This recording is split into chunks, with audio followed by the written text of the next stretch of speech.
Good evening, everybody. My name is Michael Storper, and I'm a professor in the Department of Geography here at the London School of Economics, and it's my honor and pleasure to be able to introduce David Harvey to you. David Harvey probably needs no introduction, but I'm going to introduce him anyway. For me, it's a personal pleasure because David Harvey has been very influential in my own academic career since I studied with one of his early, let's say, early disciples or graduate students, and knew David from early on in my own career. He has a very decisive influence. And there's a lot of things. I mean, someone like David Harvey's had a long and distinguished career from his PhD at Cambridge, through his first position at Bristol, on to Johns Hopkins University in Baltimore in 1969, coming back to England in 1987 to go to Oxford, back to Johns Hopkins in the late 1980s, here at LSE as a Miliband Fellow in the late 90s, and at the City University of New York since 2001. And through that career, I think we can say that there is a kind of an upward arc of notoriety, of many path-breaking works in geography, and actually way beyond geography. We might say an impact across the social sciences and the humanities, which is very unusual for in this world, right? It's a small class of people that gets to make a huge influence outside of their own field. I wanted to say just a few things so that I don't take up too much time, other than, sort of saying, here is someone who has had the long list of awards, honorary doctorates, translations into many languages, and so on. One thing I wanted to kind of signal, which I think is, which threads throughout David Harvey's work, is the quality of the writing. That you have someone who is capable of taking on extremely complex issues and making path-breaking kind of conceptual advances, and can write about it all beautifully. And this is through, I think, every one of his books is beautiful writing. Something, again, I think is maybe, unfortunately, a bit too limited in social science today. I think back to David's really sort of first big impact book, Explanation in Geography, which is in the late 1960s, and where he's already searching for what is the kind of core of the discipline, what's it able to explain, how do we explain the phenomena that geographers are concerned with. And he's taking on the positivist tradition in geography, which is dominant at that time, and also rising in importance with new statistical techniques and the rise of allied fields such as regional science. And he's searching right then for what is the geographical object and what is a geographical method, something which, of course, everyone in geography continues doing and hand-wringing about today.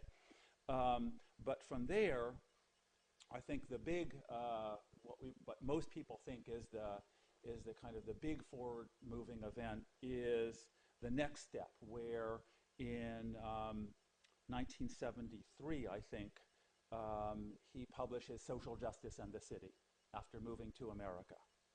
And this is coming about in the context of the crisis of American cities and society in the late 1960s, where David Harvey is in Baltimore, a city afflicted particularly strongly by the dynamics of racism, poverty, urban decline, economic dislocation, and so on.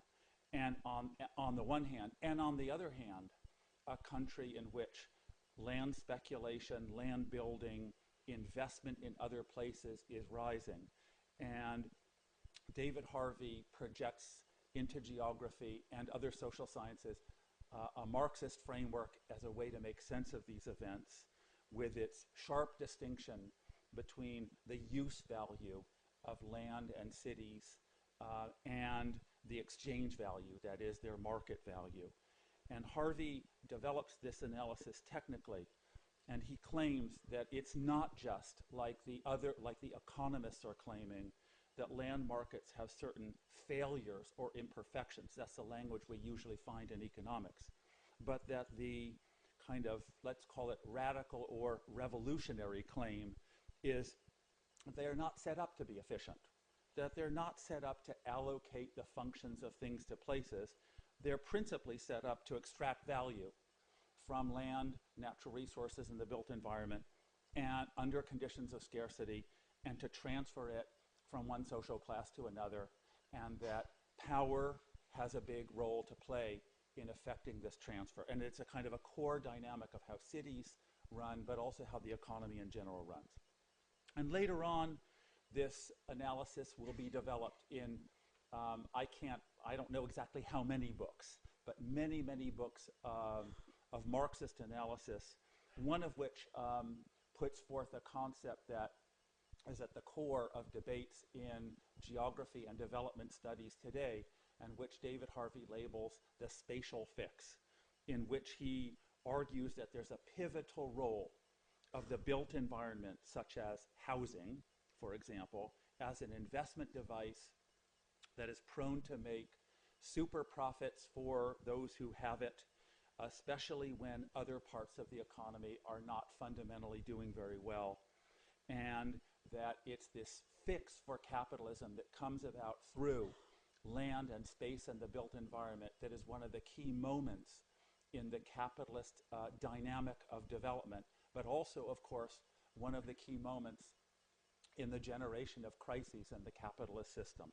That is, it's something that's prone to sow the seeds of its own destruction and to bring the economy down with it in what we would now call violent asset price declines, right? So here we are, of course, many decades later, living through one of the real big ones, but it's important to understand that in the seminal works in the 1970s and early 1980s, David Harvey is already on this question, making sustained analyses of what's going on and why it's central to the way the system works. I could say a few other things about the breadth of David Harvey's work. It's not just that he carries out what we might call rigorous technical analysis in the Marxist tradition or Marxist economics.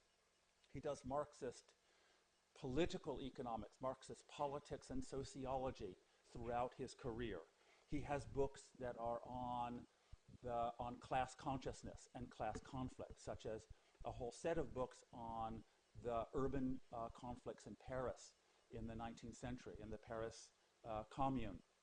And he has more recent books on social movements in the world today, contestation over the environment, the contestation over cosmopolitanism in today's globalizing world, the analysis of neoliberalism in the context of today's globalization processes, and the critique of contemporary ideologies of neoliberalism as central to the way that class power has been reasserted and inequality increased in the context of contemporary globalization processes. So it's a broad sweep of work, we might say, outward from the core economics into political economics, sociology, politics, and even class ideology and issues of consciousness. And so this brings us to today, where what I learned is that David actually has 2 new books coming out. We're going to hear, I think, mostly about the new book called The Enigma of Capital, but it's also to be noted that for a very long time, David has taught classes on the analysis of Marx's central work, right, Capital, and that these lectures have been issued in a new book called A Companion to Marx's Capital, which has also come out in 2010. So that's not doing justice to David Harvey, but I hope you'll agree that we are in the presence of a very important scholar and thinker and social critic, and join me in welcoming him warmly to LSE.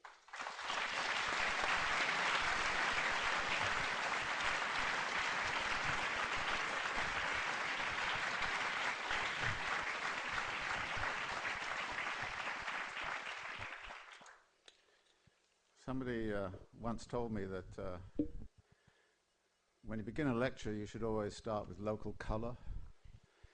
So I thought I'd start with this. That it was in, I think, November 2008 when Her Majesty the Queen came to visit London School of Economics. And I guess at a luncheon, she turned to the economists and said, "How come you guys didn't see this whole crash coming?" I mean, she didn't say it that way, you know, but that was the essence of what she said.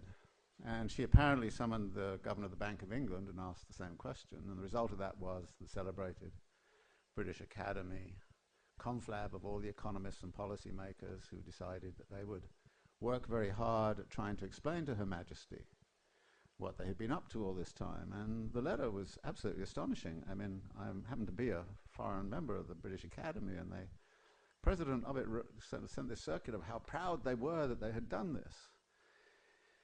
And the letter kind of started out by saying, you know, look, a lot of really dedicated people were working extremely hard and very intelligently about all of the things that were going on inside of the system, but somehow or other we missed systemic risk. And you say, what? You missed systemic risk? And they then went to talk about the politics of denial and all the rest of it. Now, to me, systemic risk, if I translate it into my language, is about the internal contradictions of capital accumulation. No wonder they missed it. And actually, what's very interesting is when you look at the structure of explanations of the current crisis, you'll find almost no analysis along those lines. And what I tried to do in the Enigma was to provide some sort of analysis along those lines, not entirely bypassing all of the other frameworks that exist. And if you divide them into genres, you'll see there's a whole genre which is about human failing and human greed and all the rest of it, and human nature and you know, the animal spirits of the entrepreneur and desire for mastery of the universe, all those kinds of things, you know. And then there's the institutional failures, and people go into that.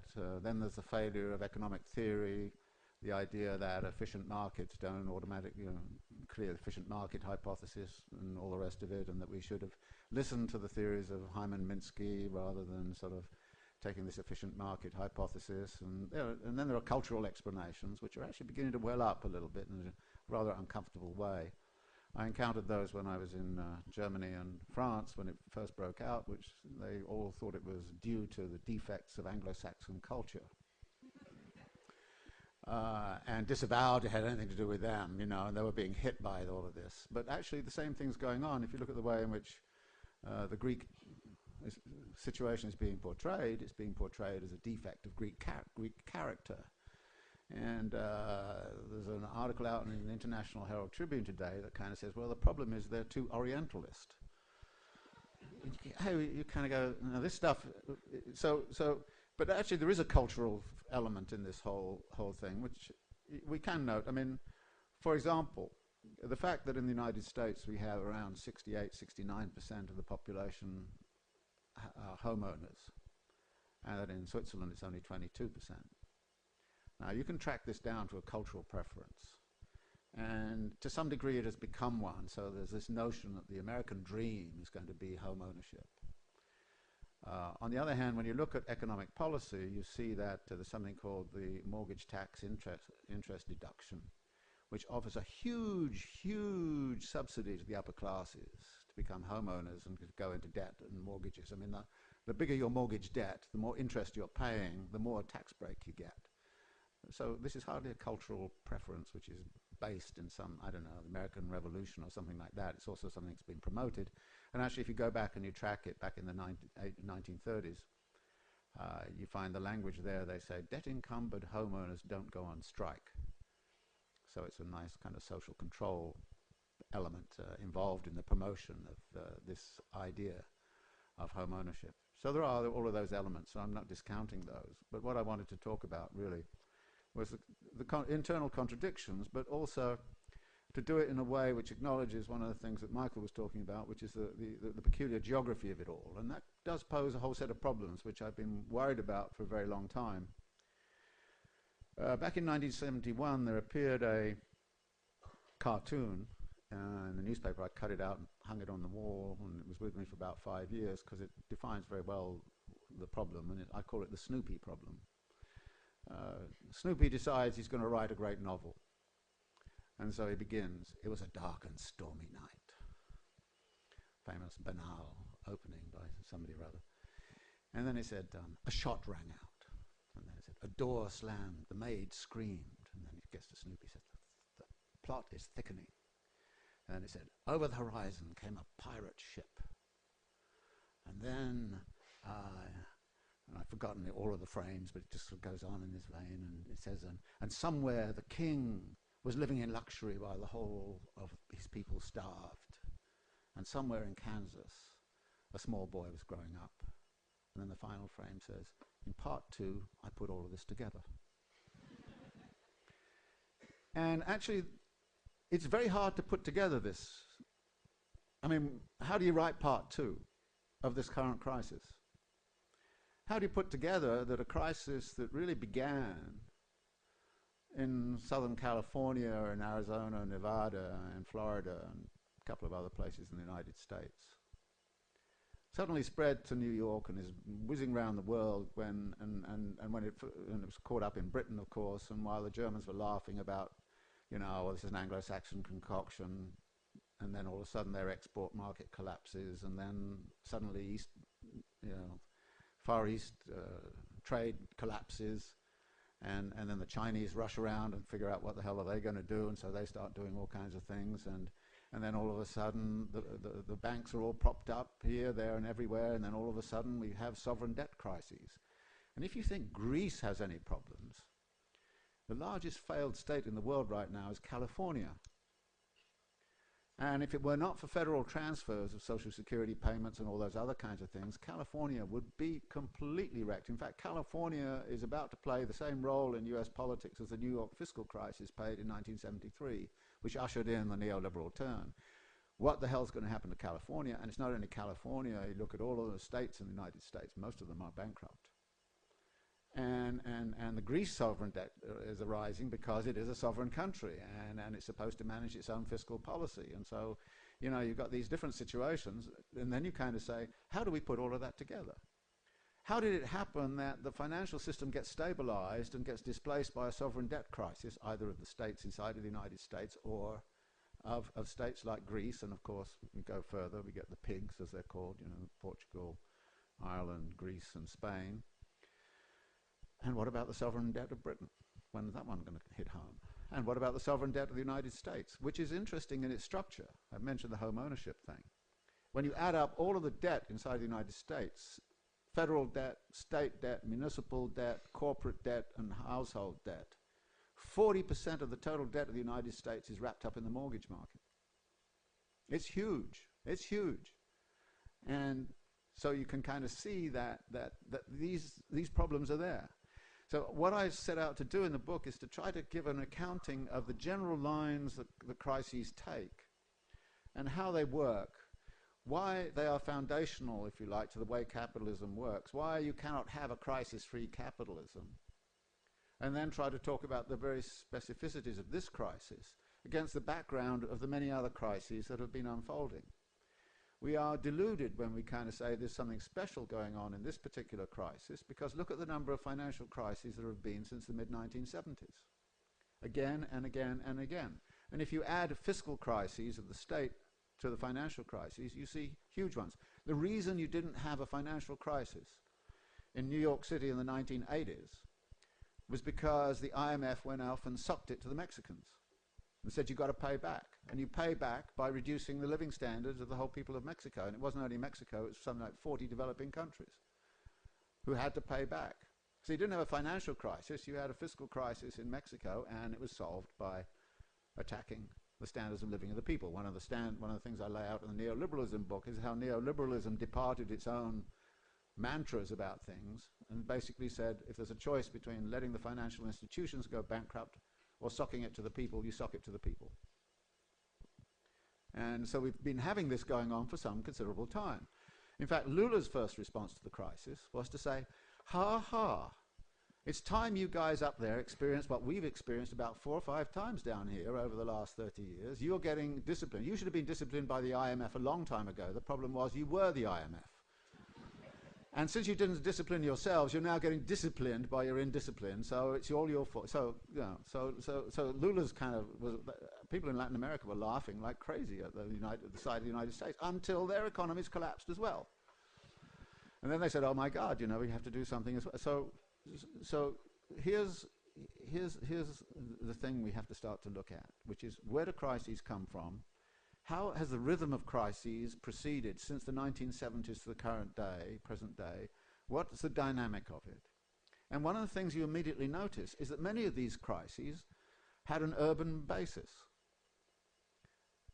It's not strange that it's the mortgage market. How did the Japanese boom come to an end? Well, it was a crash of the stock market plus a crash of the land market. And actually land prices in Japan are still going down. Still going down. You look, even inside the United States, we had a huge savings and loan crisis. There was a big housing bust in this country around the same time, 1987, 88, 89, that kind of period. And actually the Swedish banks had to be nationalized in 1992 because of excessive property speculation. The downturn in East and Southeast Asia began with the crash in the Thai property market.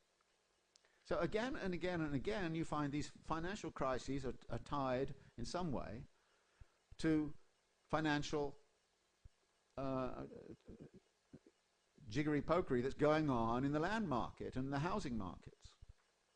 Now, this is an astonishing thing when you actually read, for example, the last World Bank Development Report, which I think is one of the most scandalous documents I've seen in years, which actually says things like, well, urban development, the best thing you can do is let the market rage. And it will bring you things. And actually, as you mature, you can actually develop a secondary mortgage market, which is going to help you sort of broaden the risk and all this. I mean, it was like, and this published was it earlier this year, or was it 2009? Yeah. I mean, in the middle of a crisis, and not once in that report did they mention the fiscal uncertainties and the fiscal ups and downs that have gone on with urban property development. So I want to put that into the hopper and say there's something going on there that needs to be connected. So there's nothing unusual about this being centered in the property world. In fact, if you go back historically, you'll find in the 19th century it was very often in the property world and railroad development booms and all those kinds of things. So what I want to do then is to put that all together in a way that somehow or other could make some simple sense. And there were 2 things I did. One was I said, well, all right, maybe I should go over what I'd done in the neoliberalism book and say, how did the configuration of the last crisis and the solutions that emerged from the last crisis actually dictate the terms of this crisis? Now, it's a little bit of a complicated argument, but the simple version is, the end of the 1960s and early 1970s, labor was too strong relative to capital.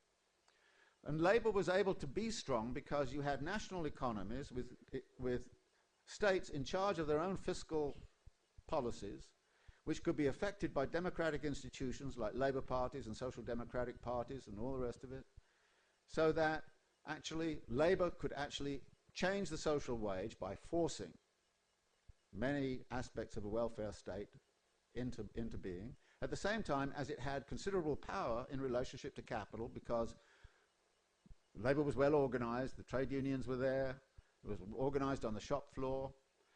But capital could respond partially because of the structure by monopolistic pricing practices. The classic example here will be Detroit. Detroit had 3 auto companies and they did price leading, and the the workers were in struggle with them and over productivity agreements and everything else, and in the end, the companies would concede and then just raise prices. Result was, sort of wage pressures and inflation was going on, and things of that sort began to happen. And during that period, of course, a theory emerged of monopoly capitalism. Baran and Sweezy, the official theory of the French Communist Party during this period was a theory of state monopoly capitalism. And it made sense, because the monopolies were constructed internal to the nation state, which was a viable economic entity. Now, labor got too strong, so you had to break labor. How did you break labor? Well, you broke it in all kinds of ways. The initial way was to try to break it by immigration, and it's astonishing when you think now that back in the 1960s, the Germans were importing the Turks, and the French were importing the Maghrebians, the Swedes were bringing in the Yugoslavs and the Portuguese, the British were drawing on the empire.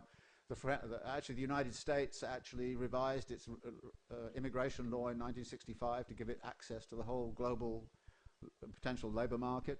But of course, immigration created a lot of difficulties. Enoch Powell, rivers of blood, workers, races, it got very messy. So you went to other things. You went to things like offshoring. But if you're going to offshore, it means you've got to have fluid ways in which capital can pass across boundaries. In other words, you have to start opening up new financial architectures in such a way that you can get capital flow. So if you're producing a car engine in Brazil and other car parts in Mexico, you can bring it across the border and you can price and all this kind of stuff. So the offshoring begins big time. And it's the threat of offshoring also that starts to discipline labor. And and then there's technological change. The monopoly capital started to be forced into highly competitive modes of activity. And technological change picked up. Workers were less able to resist technological change or cut productivity agreements. And so suddenly the world begins to change in big ways, so that by the middle of the 1980s, essentially the labor problem is solved from the capital standpoint. It has access to massive labor reserves all around the world. It can do what it wants. And okay, there's some resistance here and some resistance there. But interestingly, I have not heard anybody in this crisis say the problem is greedy unions, right? Nobody's seriously put that forward at all. Back in the 1970s, boy, the financial press was full of greedy unions. You have to deal with the greedy unions. If you don't, blah, blah, blah, blah. So it's not a labor problem anymore. What is it? Well, since 1970s, we've had this fierce attack upon labor, which has created wage repression. And actually, real wages have not really risen anywhere. When you start to look at it in terms of national aggregates, what you see is that the wage share of national income has been steadily declining in all OECD countries, and even more significantly has been declining even in China. Now, if wage income is declining, you've then got a real problem as to how on earth are you going to sell your product? Where's your market going to be? And the answer was, give them credit cards. And so you get the organization of a debt economy. So households in the United States tripled their indebtedness over the last 30 years. And that indebtedness is taking place in a situation where the wage level is if anything, declining. Sometimes, periods when it went up and then periods when it went down. So you have this wage repression, and you have a debt economy emerging. And you have a highly competitive situation. Detroit suddenly, which was in a monopoly situation, oligopoly situation, you want to be technical about it, in the 1950s and 1960s, suddenly finds itself having to compete with all the Japanese and the German auto companies, and it becomes a highly competitive situation. The level of competition picks up between capital. And as capital gets more competitive, so prices go down and profit margins go down. So you end up with a very peculiar situation in the 1980s, a low wage economy and a low profit margin economy. At the same time as there's a low wage economy, you're redistributing income like crazy to the upper classes, because that's what neoliberalism was always about. And that is legitimized by saying, it's important we give them the money because they invest. And when they invest, they create jobs and blah, blah, blah. I mean, it sounded like my mother. My mother used to say about capital, she'd say, how come you want to get rid of the capitalists? They give us jobs. And I'd say, well, I want to get rid of them because there are other ways of getting jobs. No, if you get rid of the capitalists, we'll all, you know, I mean, well, my mother, you know. I'm sure you've had some of those arguments. You know, it's impossible. It's impossible. Anyway, so the theory was, but why would capital invest in low profit production? So they started to invest in other things. They started to invest in asset markets. They started to create new markets where they could make money out of money.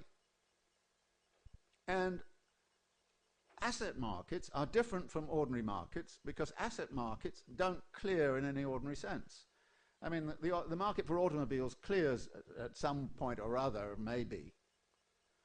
But an asset market is such that if I put money in the stock market goes up and somebody says, hey, that looks a good bet, I'll put my money in the stock market. And then somebody says, yeah, I'll put my money in. And all of a sudden, all money's pouring into the stock market and stocks are going up and up and up. And, you know, people in the 1990s were saying, you know, the Dow's going to be at 35,000 very soon. And it's unlimited. But the same thing happens with property markets. The same thing happens with commodity futures. The same thing happens with all of these, and it's fascinating to look at the number of new markets that have been created since 1970s.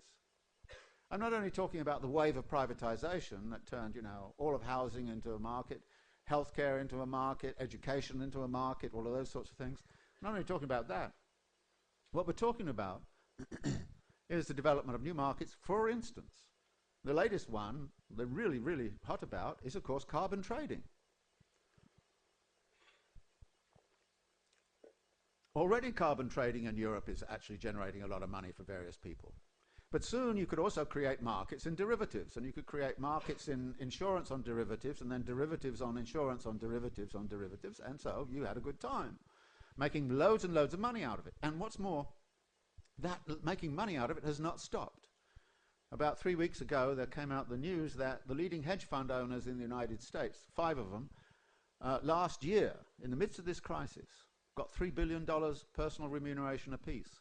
Now, I thought it was obscene and absolutely ridiculous when the leading hedge fund owners in 2004 got something like 150 million people apiece. And you kind of go, you know, I mean, the money that's being made off this crisis by the upper classes is absolutely obscene. So, but it's being made mainly through the organization of these new markets. And that is where capital is going. Now, if capital is going into that, it's because it cannot find good markets to make things which people need and really want and need. You have to go and make this other market. Now, that raises then kind of question as to why that has been happening. And here I want to suggest something, which is the general path of capital accumulation that Marx laid out. I'm going to be very simplistic. You start with some money, you go into a market and you buy labor power and you buy means of production, you select a technological organizational mix, you put the labor to work in a labor process, you make a commodity, then you take it into the market and you sell it for money, the original money plus more money, the profit. So it's an expanding system. Then, because of certain requirements, a part of the money that was made gets recapitalized into new money, into new capital. And so the system expands. And it expands at a compound rate.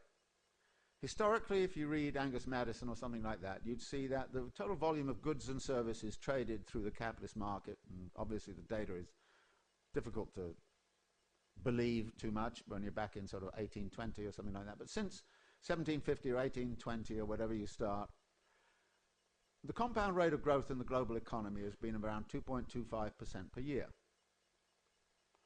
Now, there have been some decades where it hasn't grown at all and some where it's grown much faster.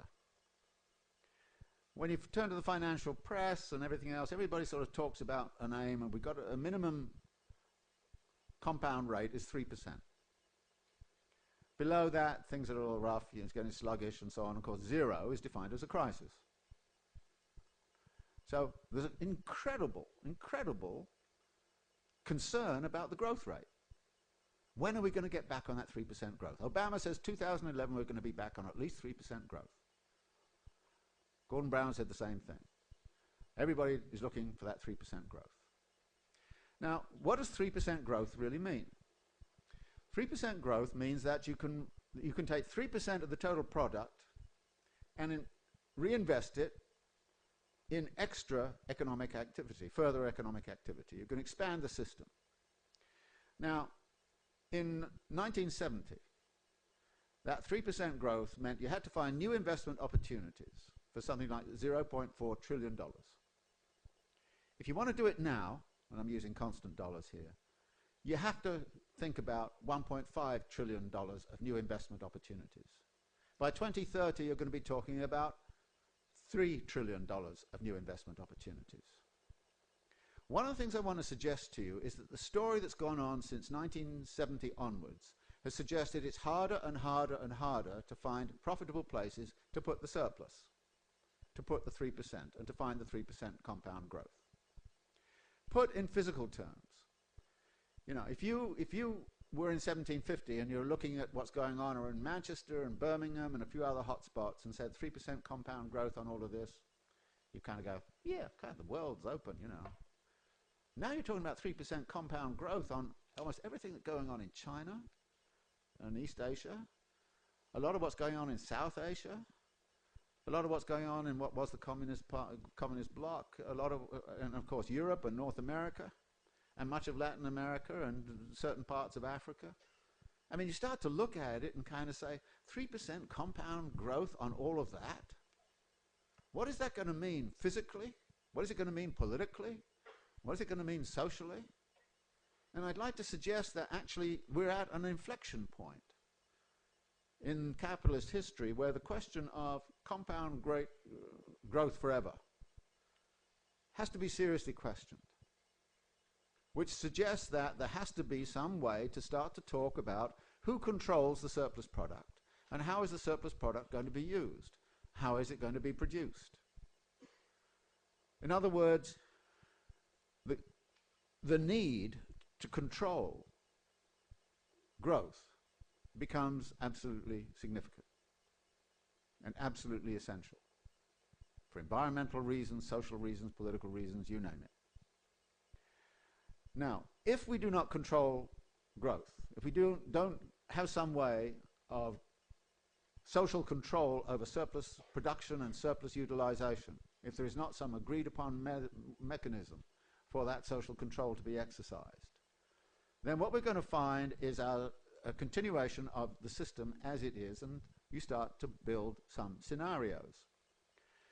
I mentioned that we actually started in the 1970s with a labor problem, which was solved in a certain way to produce, in effect, an effective demand problem backed by a financial asset problem. What this brings us back to are the different limits and barriers that exist within the accumulation process. Now, my view of crisis theory under Marx is not that it has one single way of being manifest. In fact, crises are manifest in radically different ways depending upon where the main blockage lies to the accumulation process. And my argument would be that capitalism never solves its crisis tendencies. It simply moves them around. It moves them around geographically, and it moves them around from one kind of center of difficulty to another. So where are the centers of difficulty? I mentioned that business of beginning with money. One of the first things you need to do is to ensure that capital is in the right place, in the right quantities, at the right time. How is that done? It can only be done by the construction of a financial system that assembles all of those bits of surplus money around and assembles it in such a way that you can go build a railroad here, a port facility there, an airline here, a shopping mall somewhere else. And that takes a very sophisticated financial system. So financial innovation has gone on in the history of capitalism with almost each wave. I first hit this when I was working on Second Empire Paris. I mean, there was a big crisis of 1848.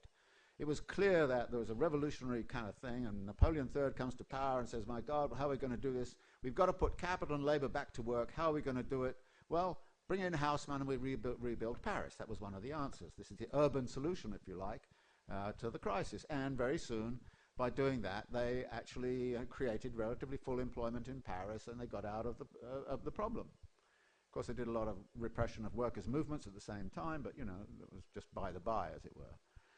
But in order to do that, they needed new financial institutions. And they had those Saint-Simonians who kind of said, look, the association of capital is essential to the development of large-scale projects. Therefore, we have to build institutions which associate capital. And the Pereire brothers set about building those institutions. The municipality set about building those institutions. So there was a financial revolution which lay at the root of the transformation of Paris and the building of the boulevards. Now, at each time, back in the 1930s, very interesting, back in the 1930s, the crisis of the 1930s, it was suddenly recognized around 1935, 36, that about a third of the unemployment in the United States was due to unemployment in the construction industries. So what did they do? They suddenly went and reformed all the financial institutions. This is when the FHA was set up, mortgage finance was rationalized. This was all built up in the sort of legislation of 1937, where they revolutionized the financial structure with the idea, as I said, of converting as many people in America to debt-encumbered homeowners as they possibly could. Then comes World War II, which absorbs the surplus. I mean, that's another way you can get rid of it, of course. So that absorbs a lot of the surplus. But then in 1945, they're faced with the fact that they're going to have all of these people coming back from fighting for freedom and justice. And what the hell's going to happen if they go back into the conditions of the 1930s? Well, they did the GI Bill. That's when the mortgage interest tax deduction came in, all this kind of stuff. And they actually set up a whole thing to suburbanize the United States. Build the highway systems. All of that was one great way of absorbing the surplus. A superb way. That's the way they came out of the crisis of that time. But by the time you get to the end of the 1960s, it's going a little wonky. And the whole suburbanization of the United States then becomes one of the ways of absorbing it. But it is through, again, the revolution in financial institutions. So the revolution of financial institutions becomes fundamental to the history of capitalism. And it's no surprise whatsoever that the way we got out of the last crisis in the 1970s entailed a revolution in the architecture of financial institutions in the worldwide. It had to. You couldn't have globalized and offshored in the way you did, and if you didn't have that. But of course, the whole currency system has broken down, and so there's uncertainty on exchange rates. So what do? They set up a currency futures market in Chicago in 1972. So you start to get this whole wave of innovation which has gone on in the financial area, which is absolutely, I mean, it wasn't accidental.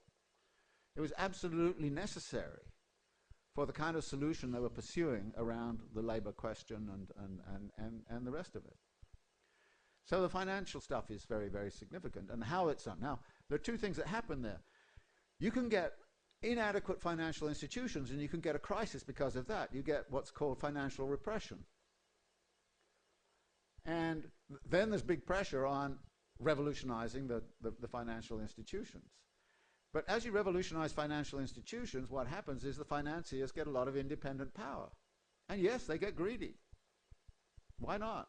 I mean, if you're in that position and you're actually in a power to dictate, they start to take a big cut in way of interest. And the power structure, the power relation between finance and what it is financing shifts. If you look at corporate profits in the United States, manufacturing profits are just zoom. Financial sector profits, zoom.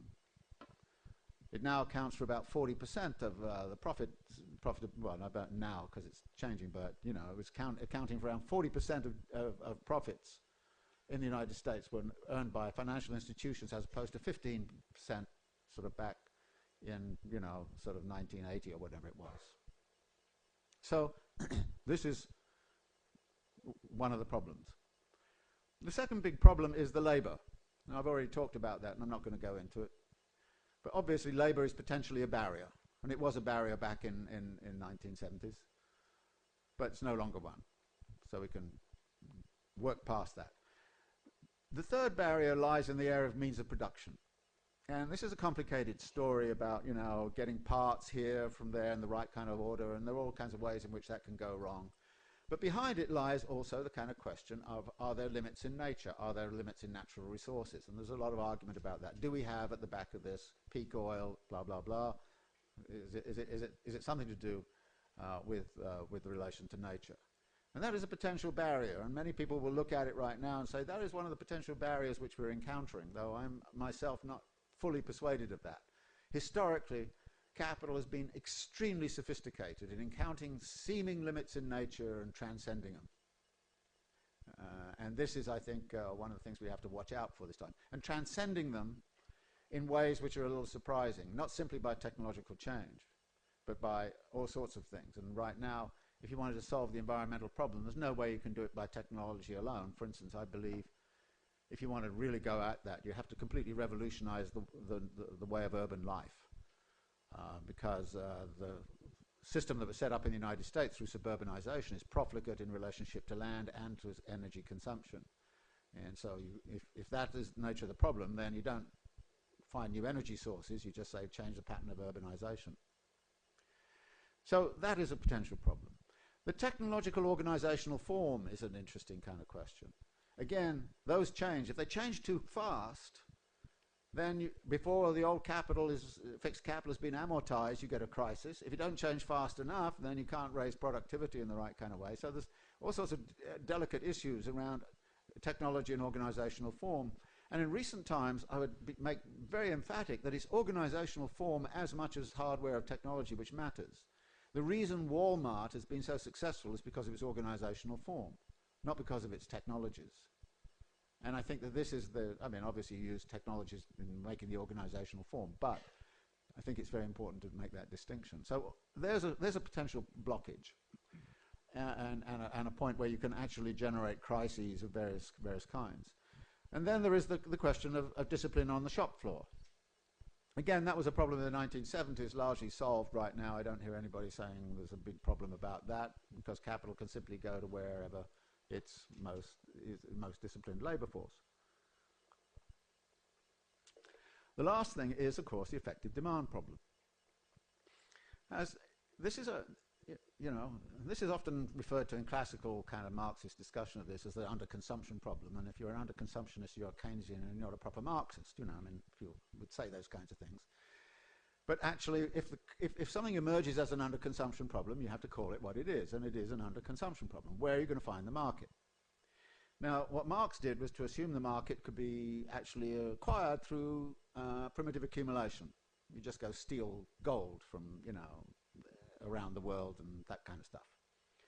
And there was plenty of gold reserves amongst the feudal classes, and you could actually use that as your big market. I mean, you'd sell all the goods and get them indebted and make them buy stuff. And so, the initial bourgeoisie was very much sort of absorbing all of the excess demand that existed in the feudal residuals, if you like, the gold reserves of the feudal classes. Well, most of those have disappeared right now, although, as we notice, the Vatican has a lot, and they'd probably have to sell them off to pay for the sins of its priests. So but actually that's not going to be a big market no matter what,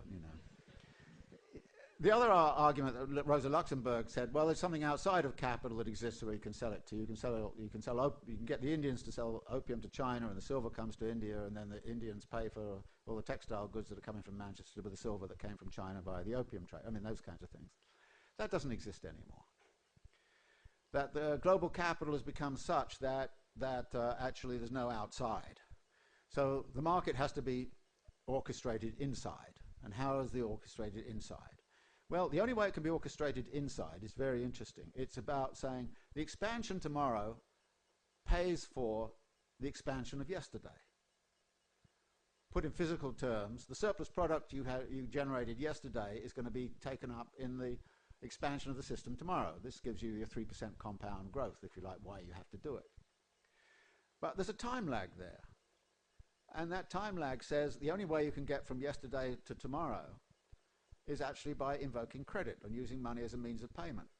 So the financial institutions come in at the end of the story as well as at the beginning. They become absolutely fundamental to how this system works. And the simplest way to think of that is, you would find systems in Southern California where a financier was lending to a developer to develop tract housing, and then was lending to the people who bought the tract housing. Okay, so actually capital, finance capital, was working on both ends. It was working on both the supply and demand for housing. And of course that worked fine all of the time, that the people who were buying the housing could pay off the debt over time. And when you started that system with people who had steady jobs and all that kind of stuff, then it really worked. But as the system accelerated, so you needed more and more people to buy, and that's when you started to get in this incredible pressure to go into the subprime stuff. I mean, the political pressure on Fannie Mae and Freddie Mac, those big institutions in the United States, to actually lower their lending standards was huge, and it came from Congress. And it came saying, look, we're running out of markets, we've got to do something here. How are we going to do it? Well, you know, come on, let's slacken the... And all dressed up, of course, in the same, we're giving access to all, you know, poor people can have access to the American dream. Which, you know. So this is the story, as it was. So the effective demand problem is a very serious one, and a big one. And it's something that cannot easily be resolved, except, as I suggested, by keeping the 3% compound rate going at all cost. That's where the 3% compound growth forever is coming from. If you didn't have that growth tomorrow, then you wouldn't be able to sell today's product. And if you didn't have the finance to bridge it over, you wouldn't be able to sell your product. So when the credit markets freeze, of course everything comes to a stop, because the other thing that's absolutely crucial about this system is it has to be kept moving. If it doesn't keep moving, then, and it stops, then all kinds of hell breaks loose. I mean, we've just seen an example of that. Okay? I remember very clearly, I just got to New York about 3 weeks before 9/11, and I remember when everything stopped. And people looked at each other, and they didn't consume much, and they kind of talked, and, you know, it was actually quite an interesting period of sociality, until Giuliani came on the television and said, for God's sake, get out your credit cards and start shopping. And we said, what? And then Bush appeared on a TV commercial for the airlines saying, please start flying again. And you suddenly realize that if you stopped the flow, then you're really in difficulties. And like we've seen with this fund, I mean, you know, the flow stopped only for a few days, but look at the damage it's done. All over the world, again, it comes back to the geography of it. What's happening to the Kenya farmers? What's happening to other people, you know, caught up in this thing? I asked the cab driver today, I said, how was the trade during the Ash event? He said, absolutely appalling. I made no money whatsoever. I thought to myself, why should I come into work? It's no point. So everything, when it stops, everything starts to collide, and the ramifications are all over the place. So the continuity of the system is really fundamental. So the growth of the system and the continuity of the system becomes critical. This then leads to the big problem, which I try to address at the end of the book, and I don't have too much time to talk about here, which is, okay, what do we do about this? And I wrote a piece for the World Urban Forum about organizing for the anti-capitalist transition, in which you have to say, look, anybody in their right minds, when you do this analysis and you concern the systemic qualities of capital as opposed to the particular evils of greediness and, you know, institutional failure and blah, blah, blah, anybody looking at this would say we have to develop an alternative. And it has to be social control over the surplus. Now, you may think I'm crazy, but somebody like, that's what Hyman Minsky was long ago talking about, saying, look, the only way you can avoid financial crises is by social control over the surplus. And then the question is, how are you going to do that? And who is going to do it? And there are a lot of kind of questions to be posed here. And if we're going to be in an anti-capitalist movement, then we have to think about the transitional process whereby one mode of production is replaced by another. So what I did in the book is to talk about Marx's theory of social evolution. And I extracted from Capital a kind of general idea of how he really is portraying the transition from feudalism to capitalism. And it was not a sudden revolution. It was what I would call a co-revolution. And the way Marx sets it up is to talk about a co-revolution between, in a way, simply put, 7 different moments of the social process. There is a technological and organizational moment. There is a relation to nature moment. There is a social relations moment. There is a production process, labor process moment.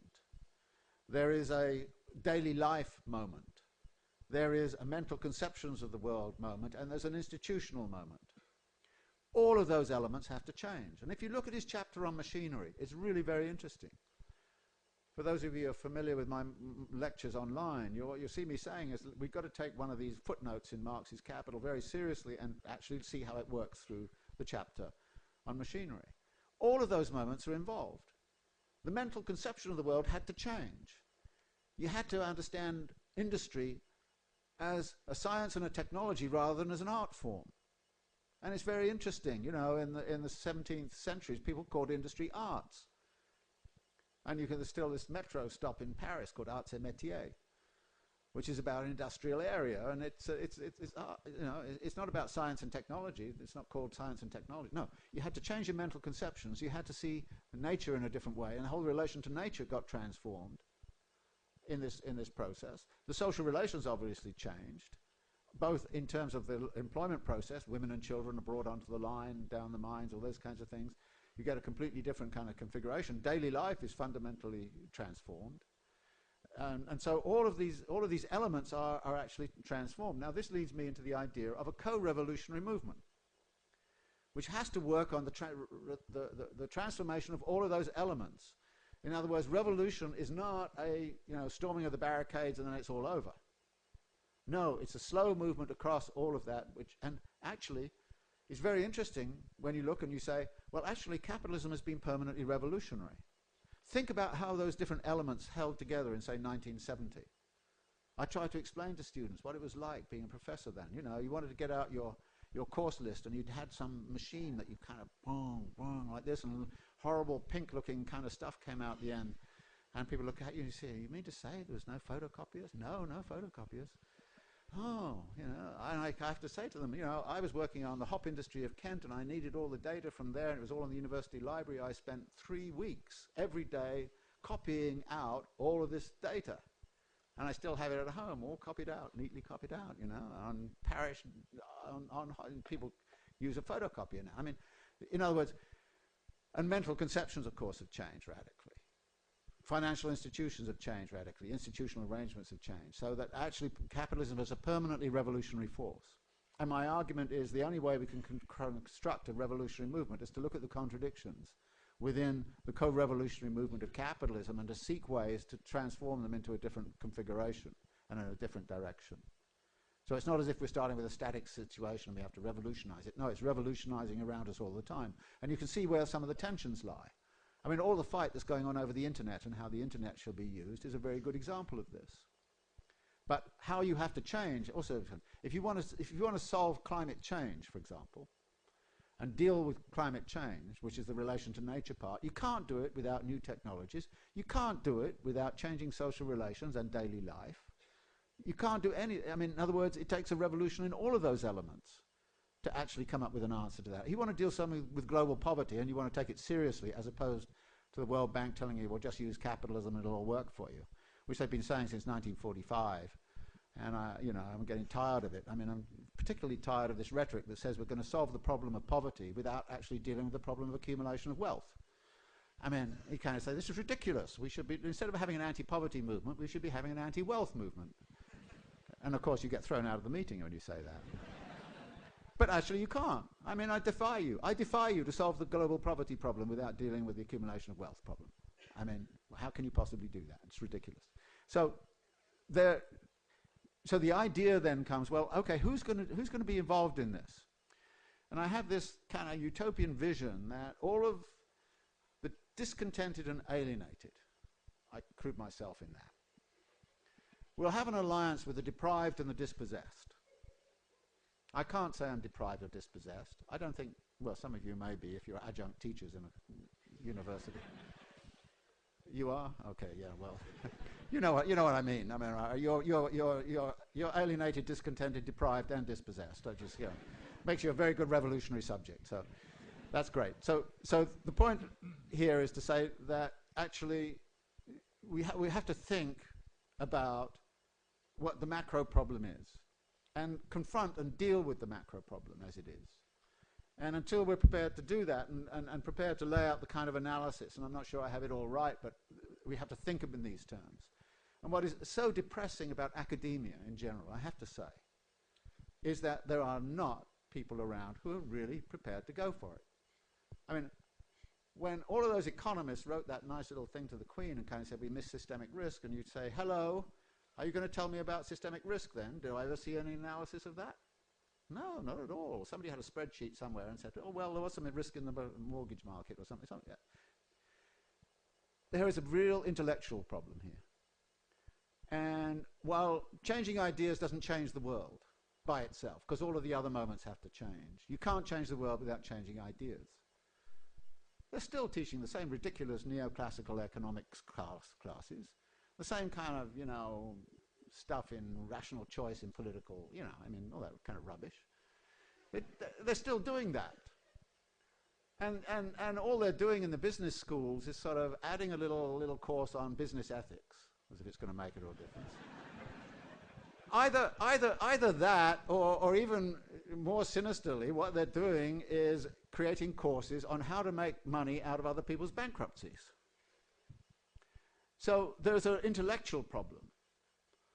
I'm not able to work across all those other moments, as it were. I'm able to work on mental conceptions of the world. So what I'm appealing to you is, for God's sake, be prepared to shake up your mental conceptions of the world and think about something different in relationship to how to understand the current situation and the likely outcomes that will follow from actually continuing on the status quo, which we are actually doing right now.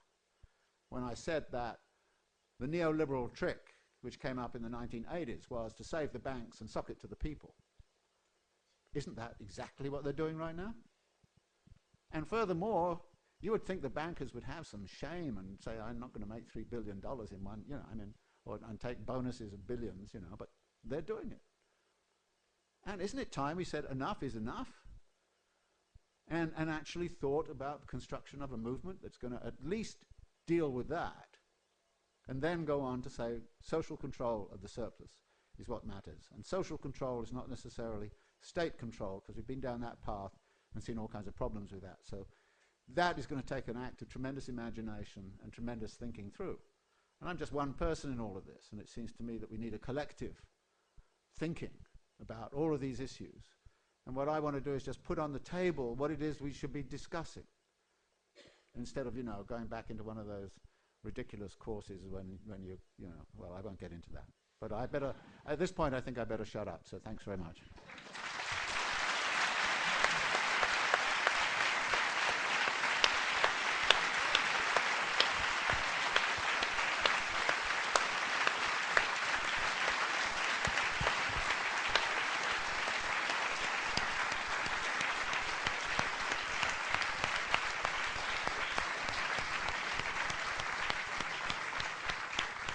We have, I think, some time for questions, and I don't know.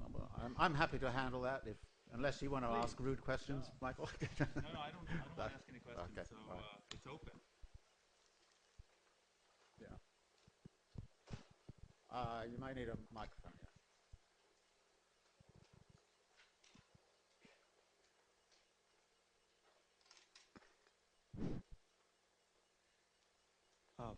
Thank you, Professor. It was great.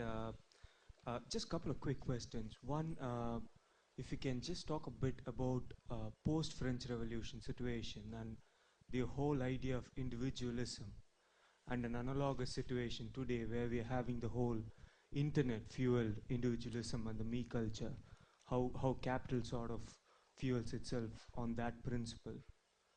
And second, if you can talk a bit about Bill Gates. Thank you. I'm not terribly interested in that one, but what's interesting about Bill Gates is his foundation. And actually, if you look at all of those foundations by Gates and Soros and so on, you see that actually what they're doing is they're defining a new R&D frontier, which is in biomedical engineering and genetic engineering and all those kinds of things. That is likely, I think they're trying to turn that into the next bubble, if you want to call it that. In other words, this is a new innovation wave which they're trying to, and of course they're doing it all about human good, contribution to humanity that can be made by this research. So that's a lot of what they're attempting to do as the state withdraws somewhat from defining the R&D effort, except of course still in the military realm. So we're getting the private foundations stepping in and defining the next research frontier. So that's a bit about what Gates is up to. On the individualism question, yeah, I mean, but there have been many periods when people's, the individualism gets modified in certain ways, and I'm not entirely against some sort of individualistic activities. I think it's fine. But the question is, how is it locked into political work, and in what ways does political work actually offset some of the negative sides? One of the most distressing things, I think, that comes out of the neoliberal era, which has been preaching this gospel of personal responsibility for everything, is that the majority of people who've been foreclosed upon in the United States do not blame the system at all. They blame themselves. That somehow or other they weren't personally responsible enough, or something happened to them, an accident happened to their kid and they got heavy medical expenses or something like that.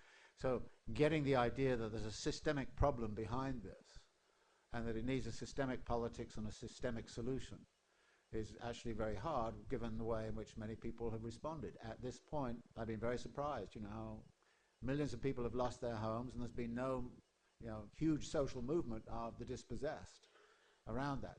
There are signs it's beginning, but it's only just beginning. So yeah, there's a big issue there, which has to do with the fact that, when Margaret Thatcher was at her height, she basically declared that her task was to change the soul of people.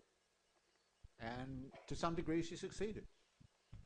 And I think there's a sense in which we're all neoliberal now without altogether knowing it. And then that's one of the ways in which self-critique and I think social critique becomes crucial.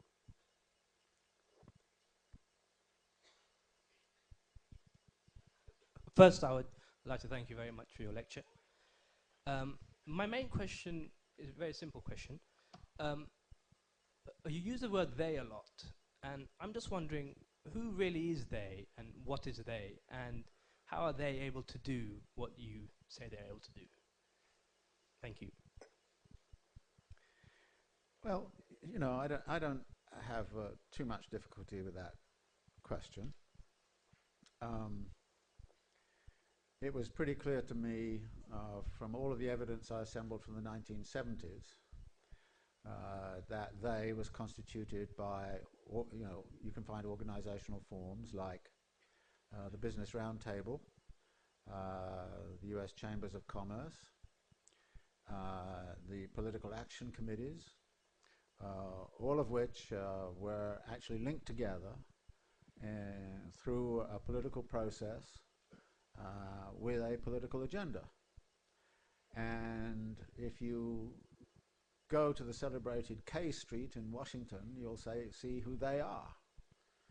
And it's not, like I say, it's just not too hard. Now, you can take an individual and say, well, I'm not sure whether that individual is with them or with us, I don't know. And there are some people within the financial services industry who actually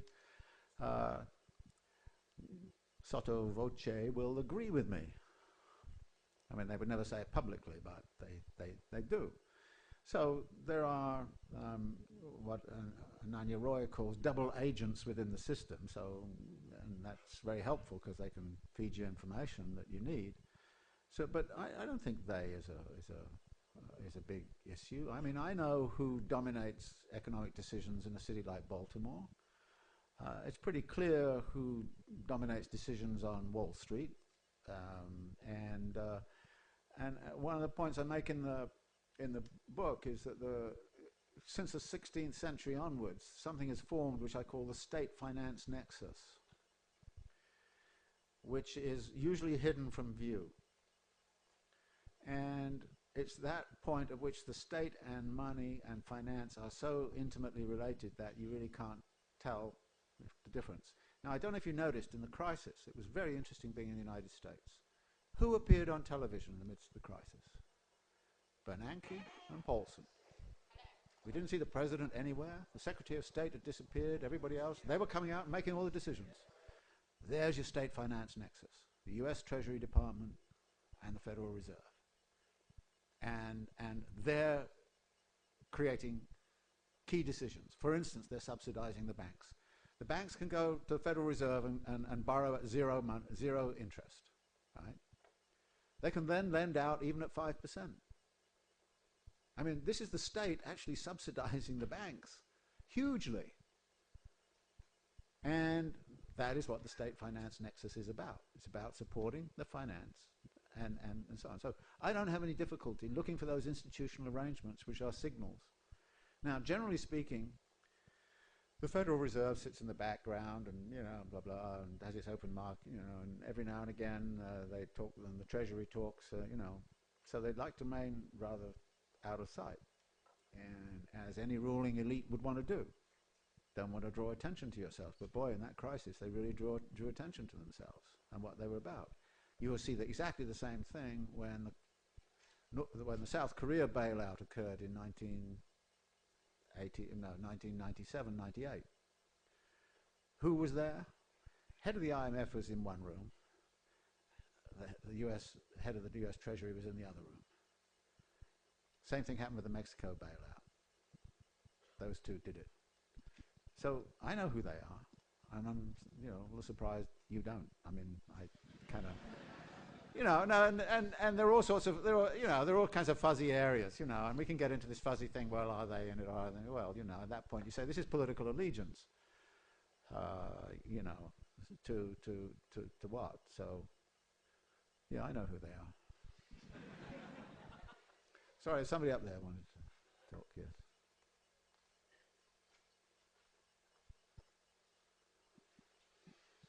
Yeah, I just want to say I thought that was a great presentation, and I also am a big fan of your books, David. But I do have a little doubt which I wanted to share. Only a little one? Okay. Well, we'll see. Yeah, it's just that it seems to me you're saying that that Labour has ceased to be a problem for capital because of the victory of neoliberalism and because of the dismantling of the welfare state. And it seems to me that actually in the 40s and 50s there wasn't a high level of struggle by Labour, even though the welfare state was already developed. And actually what we've seen in the last few decades has been a victory by neoliberalism, partly because it's actually managed to defeat workers' movements such as the miners in Britain and the air traffic controllers, which you've written about in your book, in America. And on the back of that, it's managed to weaken the working class and destroy some of its confidence. But it doesn't seem to me that that picture is the case all across the world. And we're seeing at the moment in Greece massive general strikes, which are actually making it difficult for capital to make Labour pay for the crisis. They're going to do their best to make them pay, but there is a high level of resistance. And so I'm just wondering if you haven't painted too bleak a picture about the possibility of Labour fighting back about capital. And and I just wanted to ask a very quick question related to that, is that you say, and I totally agree, that we have to reappropriate, we have to take back social control of the surplus, but surely workers are going to have to play a central role in that, because it's through their exploitation that the surplus is generated in the first place, and therefore they can, by withdrawing their labour, actually regain control over that surplus. Yeah, well, have to play a central role. I agree with you that they are able and organised to do so right now. I don't really think so. Although one of the big question marks in all of this is, of course, the labour situation in China. I mean, that's the big one. I mean, there are all these reports of significant unrest in China. I don't think the unrest, even though I admire some of the things that are going on in Greece, frankly, I don't think the unrest there is going to be able to revolutionize the whole capitalist system, whereas I think serious unrest in China will be another story. And there are signs of that existing there. But, you know, it's very difficult to get, you know, information about it which is reliable. But even the official reports on incidents of unrest in China have skyrocketed over the last couple of years. And to some degree that accounts for in a sense, what seems to me a very panicky response to the crisis by the Chinese central government, which is to get everybody back to work, building God knows what, where, you know, and whether it was going to work or not, who knows. But I mean, the huge investments going on in highways and magnetic levitation trains and all those kinds of things.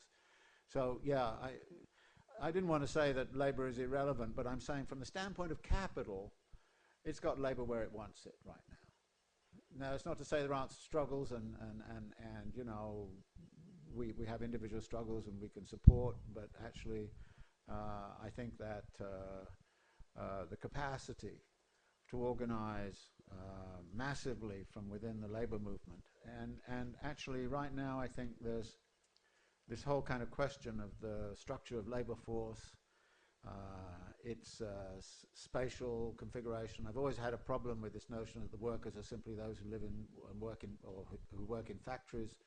I'm always interested in the workers who actually produce urbanization, and they're all over the place and are involved in the construction and maintenance of the sewers and all that kind of stuff. They're just as important. And actually, those workers were very significant in things like the Paris Commune and so on. So, and the municipal workers and so on. You know, so there's a lot of questions there. So I didn't mean to say that somehow or other their workers are irrelevant. But as somebody said to me from the New York labor organization, a very radical guy, said basically we're not in a position to lead this struggle right now. We are in a position to support it, but we are not in a sufficiently well organized ourselves and sufficiently powerful ourselves to be a vanguard that can actually lead the struggle. And he basically said to me, if you're interested in a vanguard, you've got to find it somewhere else.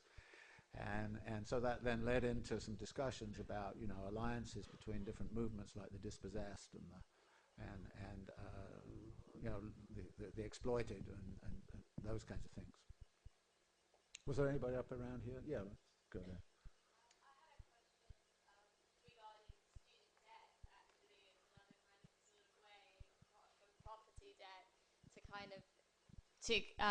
Did you hear the first part of my question? You had a question about student Yeah, debt. student debt, and how that's another sort of new mechanism to kind of indenture people not onto the mortgage kind of indebtedness, but the student indebtedness in terms of people being able to sort of in any way rebel, if you like, bringing a whole generation of people into this idea that I can't speak up because I have to service this particular debt.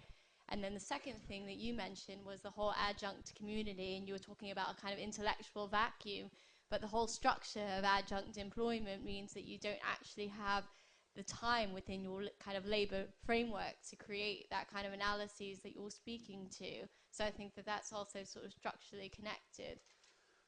Well, yes and no. I mean, one of the things I want to point out to people is that there is something called subversion. And wherever you are, no matter what, there is the capacity to subvert. And you should think about it. And, you know, and I have to say, you know, sometimes you know, students will say something to me like, well, you know, it's impossible. There are no jobs where I can do exactly what I want to do. And I kind of go, you know, you think when I took a job that I could do what I wanted to do? No, we subverted the whole damn system, and we were quite good at it. Now, you're smart, you're sophisticated, you should be able to figure out how to implant some of this. And students say, yeah, okay. And I think it's not, I agree with this a bit along the lines, you know, I wouldn't be too negative about that, saying, well, you know, there's no possibilities here, you know, and you kind of go, there are always possibilities. Yeah.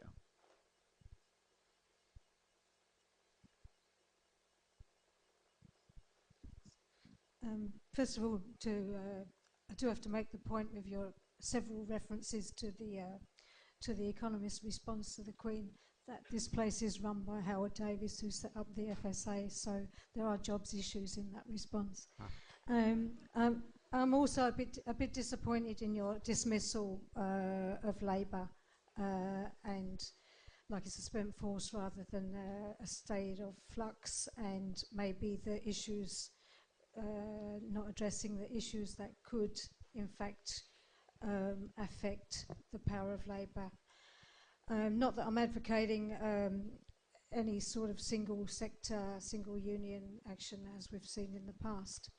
But if we accept that, like you say, that transnational capital is the they, transnational capital using states, then what is the unit of resistance? Or are you just sort of suggesting like everyone subverts and there was some sort of like globalized blur of resistance, or do we need a unit of resistance? Do you understand what I mean? Draw a line around it. What is the unit? I didn't dismiss labour. I simply said that from the standpoint of capital, capital has solved the labour problem as far as it is concerned. That doesn't mean that labourers are lying down dead as dodos or anything of that kind. Not at all. And there are significant movements. I mean, even in the American labour movement, there are significant movements. And we work with some of those in New York City, but they're movements often of different kind of workers. I mean, for example, there's a Domestic Workers United, which is a kind of union of a sort, which is attempting to deal with the situation of domestic workers in New York City, in New York, which is a large number of them. Most of them are foreign immigrants, some of them illegal, who are working under the most appalling kind of conditions. So yeah, there's a lot of struggles of those kinds. There's an organisation of restaurant workers. There's a taxi drivers union. I mean, yeah, we work with those, and yeah. But the interesting thing is that when you kind of say, what's the unit of resistance, the answer is, I don't really know. I mean, these are the kinds of things we need to kind of work out. I can tell you what I've been doing. I've been working with something called the Right to the City Alliance, which is a bringing together of different organizations in New York City who want to think about an alternative urbanization and an alternative way in which the city should be run. And some of them are anti-gentrification movements, some are gay and lesbian rights movements, some are anti-criminalization movements, but they're coming together in an alliance. And they are in alliance with things like the loose alliance with the restaurant workers and also with the domestic workers. So when you kind of say, what's the unit? Well, in this case, the unit that's emerging is something called the Right to the City Alliance, which are beginning to work together. So when you kind of say to me, what's the unit? I don't have an answer to that. I think that actually one of the things that is needed is working with as many of these organizations as possible and trying to actually talk about, you know, how much can we actually influence things? And it's not necessarily easy. I mean, when I'm working with Picture the Homeless or something like that in New York, it's about homeless people and their conditions of life and the harassment they receive. So I haven't got an answer to that. I'm just working towards trying to do something along those lines. I'm sure that you're trying to do the same thing. So we can actually work out what the unit of analysis may be. I don't have a priori kind of, oh, well, you have to do it like this. No. I think the different organizational forms are beginning to come together. And if you actually look at, for example, the Anti-Climate Change Alliance, you'll find an alliance between grassroots groups, you'll find peasant groups involved, indigenous groups involved, you'll find high-flying scientists involved, you'll find administrators involved. In other words, it's a very, very broad alliance which is attempting to create a significant shift. And that has emerged out of the nature of the problem. And the thing I kind of find very interesting about that is it deals with the relation to nature, the technologies, and it deals with the mental conceptions and the like. But it brings together these very different groups. I have no, easy solution to it. I wish I did. I mean, I just don't. And like I say, within that, what workers are doing and how they're organizing in particular spaces and to the degree to which they can organize is very dependent on their situation. For example, the group I work with in Baltimore wanted to organize the stadium workers. But you can't actually do that unless you have, under the National Labor Relations Board, so they didn't want to call themselves a union. So they called themselves a human rights organization. And this is what I mean by subversion. If you kind of say we've got to make a union, well, you've got to go through union law. But if they said we're a human rights organization, union law doesn't apply. So they organized the workers through a human rights organization. And furthermore, as a human rights organization, they could bring in members of the community as part of the adjunct of what they were doing. And they won their battle by a very simple stratagem. They said one day to the Maryland Stadium Authority, unless you give all of the workers who work in this place a living wage, we're going to stage a hunger strike outside the stadium. And the hunger strike would not be workers necessarily. There was going to be a priest, there was going to be a lawyer, there was going to be, in other words, they were as a human rights organization, and they won a living wage for all the workers. On May 1st, they're going to surround the whole of the inner harbour in Baltimore and declare it a human rights zone, within which living wages should be paid. In other words, there are different ways of organising, and you have to adapt your way of organising depending upon the situation. When you've got temporary workers, and we went through this in the living wage campaign in Baltimore, we've got temporary workers with insecure jobs and all the rest of it, no unions, and pretty impossible to organise a union. You have to go some other path. So the form of organisation also has to be flexible. It also has to move. And those shifts are very, very important to me in terms of redefining, if you like, the unit of analysis that you're talking about. So we